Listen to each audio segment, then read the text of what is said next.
I've heard you say that in the past there was compounds and things that you would have taken that now you're like, this is it's too dangerous. What are the things that for you are like off the table with regards to this is too much, this is too risky for me? The biggest one is like trend. Yeah. The good old trend that like there's guys who literally like base their social media off that now. It's just like a meme of the internet, of the gym culture. And I don't even think people realize the impact that these jokes and memes have on like people coming up who would just see you constantly joking and talking about saying you need more of it to like be better and feel stronger and all this shit.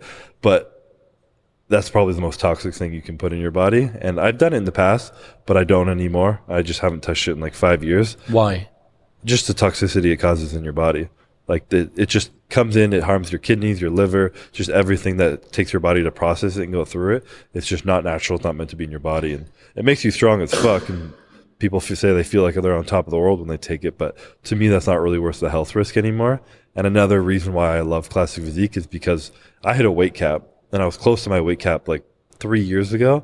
Not at it, but I could have taken more shit and really tapped out and been at the point where I couldn't put on any more weight, or I could actually take less shit and force myself to work harder, be more consistent with my diet and my training and my recovery, and then still get that result. But it would just be a little bit more effort.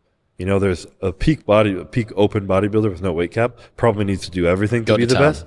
But if I can just still put in the discipline and the work and then take out some of the less shit that's hard on my body, then I'm on the same point that I would be. It's just a little bit more effort. It says it all that you, as somebody who is competing at the highest standard of bodybuilding on the planet, is still finding compounds where you're like, that's off the table. Yeah. That's too much. For sure. You can always find things to take out and things to add in and ways to get better, things that are like unnecessary, and just kind of fine tuning. And, you know, like a lot of any type of success is getting the most out of the least. The amount of work you put in a day, the amount of shit you put in your body, the amount of training even you do, it's just being as efficient as possible so that you're getting maximum result from minimum effort, essentially. Yeah, we've spoken before, and I think that it's a smart approach that you have of not talking about the things that you use and dosages, because it's just going to result in people doing, if I take X, then equals Chris Bumstead. Then I'll look like Chris Bumstead. Precisely. Exactly, yeah.